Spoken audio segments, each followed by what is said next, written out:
Na condição de inscrita, passa a palavra a senadora Gleisi Hoffmann. Obrigada, senhor presidente, senhores senadores, senadoras, quem está nos acompanhando desde o início desses debates aqui nessa comissão de impeachment no processo que iniciou no Senado. Há 3 meses nós estamos vivendo esse processo. Vocês chamam de impeachment, nós chamamos de golpe. Golpe porque não encontra base legal, não encontra base constitucional para se efetivar. Não há crime praticado pela Presidente da República, nem crime comum, nem crime de responsabilidade.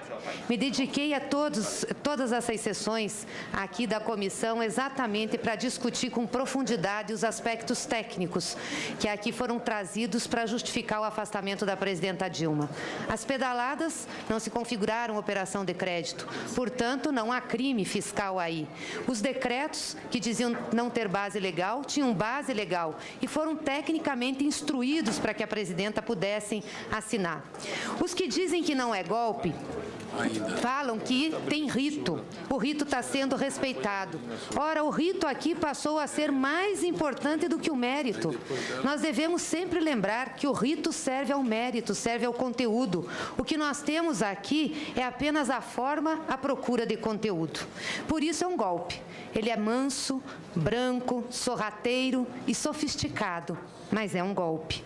Nós já falamos muito sobre a ausência do crime, já falamos muito sobre os aspectos técnicos. Por isso, eu hoje quero falar aqui sobre o aspecto político do golpe, dado que o julgamento aqui está sendo eminentemente político. E como esse cenário e conjuntura foram construídos para dar base a esse atentado contra a soberania popular.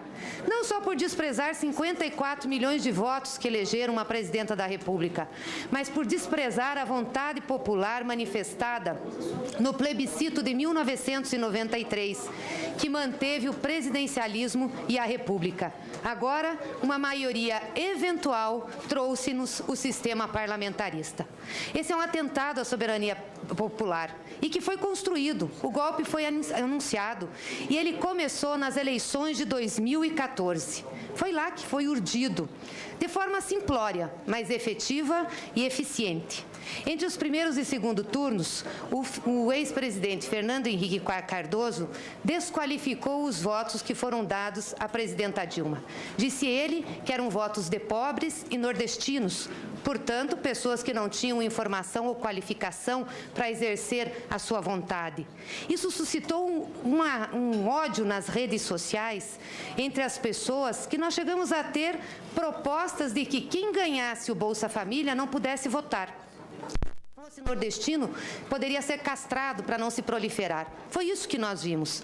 A Veja, na véspera do segundo turno, trouxe uma capa mentirosa, dizendo que o Lula e a Dilma sabiam de todo o esquema de corrupção da República. Depois foi desmascarada.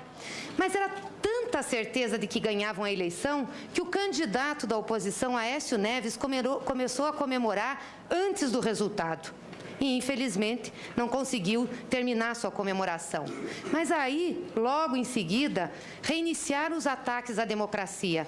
Primeiro foi o pedido de recontagem de votos. Questionou-se a urna eletrônica que elegeu a presidenta Dilma, a mesma que elegeu o Alckmin, o Beto Richa, o Marconi Perillo. Esses não foram questionados.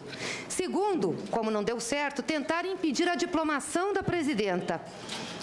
No questionamento de quesitos de gastos de campanha. Eles queriam criar um clima de desconfiança e miravam o governo e o PT. Mas a vítima maior foi a democracia, conquistada com muita luta pelo povo brasileiro. Em poucas semanas, a oposição, a mídia, a elite descompromissada desse país tentou deslegitimar o sistema de votação, o Tribunal Superior Eleitoral e o voto popular. Qual foi a mensagem que passaram?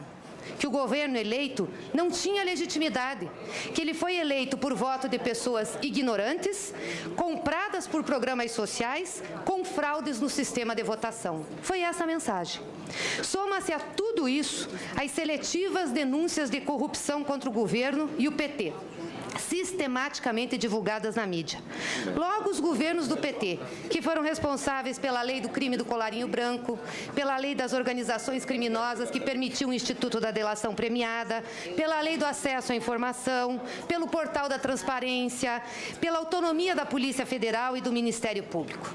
Pronto, estava formado o caldo para o golpe. As condições estavam colocadas. E a estratégia de mídia e de redes sociais intensas e erros cometidos pelo governo e a ligação continuada do PT com a corrupção, como se fosse o único partido envolvido em corrupção, ou melhor, o partido que trouxe a corrupção ao Brasil, disseminou o ódio contra o PT, contra o governo, contra os seus aliados. E contra o projeto que tanto ajudou o Brasil, que tirou tantas pessoas da miséria e que tanto colaborou para o desenvolvimento econômico desse país. De repente, esse projeto passou a ser amaldiçoado. Como disse Mandela, o ódio não nasce conosco. O ódio se ensina, o ódio se aprende. E ensinaram o ódio à população brasileira, com desinformação, com manipulação, com mentiras repetidas. Ficou normal sentir ódio do PT, da presidenta Dilma, da esquerda, dos bolivarianos. Ou seja, nós banalizamos o mal, como dizia Hannah Arendt. Foi a mesma coisa utilizada por Hitler, aliás, na Alemanha, para legitimar sua ascensão no cenário político alemão. O recurso demagogo da limpeza dos judeus, dos comunistas, dos ciganos, dos corruptos das ruas da Alemanha. Cresceu o conservadorismo com isso no Brasil. As ações contra as mulheres aumentaram, contra os negros, contra a população LGBT, contra os sem terras, contra os pobres. Começou-se a fazer ódio ao regime militar. Bolsonaro virou uma figura popular.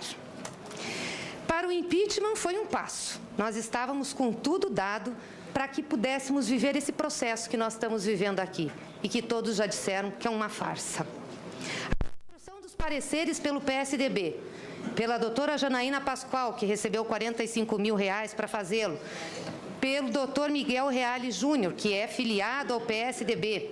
O despudor do Tribunal de Contas da União, que se transformou militante na causa do impeachment, mudou o entendimento, se prestou a um papel político e, pela primeira vez na história desse país, no dia 7 de outubro de 2015, aprovou um relatório rejeitando as contas de uma presidenta. E Eduardo Cunha, que já tinha desestabilizado o governo com as pautas bombas, impedindo o Congresso Nacional de votar medidas para restabelecer o desenvolvimento econômico e que, por uma ação de vingança, abre um processo de impeachment. E tem também a traição e a conspiração do vice-presidente da República, sim, do Michel Temer, porque não atuou ele como atuou Itamar Franco. Veio para dentro do Congresso articular a queda da presidenta Dilma. Se posicionava como alguém capaz de salvar a pátria, de ser o estabilizador. Fez uma carta chorosa como uma vítima. E aí, fez o quê? Construiu as bases para fazer o afastamento da presidenta. Eu pergunto ao Brasil, como confiar num presidente interino como esse? Quem trai a sua companheira de chapa, trairá o povo brasileiro. E já está fazendo isso. É ilegítimo, porque o programa que está colocando para cima do povo brasileiro é ilegítimo, não foi aprovado nas urnas. As urnas não aprovaram reforma da Previdência, não aprovaram reforma trabalhista, não aprovaram retirar dinheiro da saúde e da educação. E resta agora o papel golpista do parlamento. Vergonhoso. Primeiro, iniciado pela Câmara. Uma votação em nome da família, de Deus e da tortura. De Deus, usando o santo nome em vão. Verdadeiros túmulos caiados, formosos por fora, podres por dentro, o que depois muitas reportagens demonstraram sobre a conduta e sobre a vida daqueles que votaram. A repercussão foi imediata. No Brasil, inclusive com os que apoiavam o impeachment, e internacional. Nós viramos motivo de chacota. Muita gente dizendo sim, aqui é uma república de bananas. Tem também o aspecto da misoginia do golpe. Fomos criticadas aqui por falar isso ontem.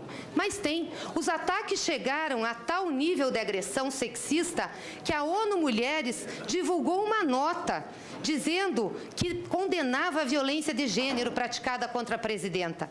Nenhuma discordância política ou protesto pode abrir margem e ou justificar a banalização da violência de gênero, disse Nadine Guzman.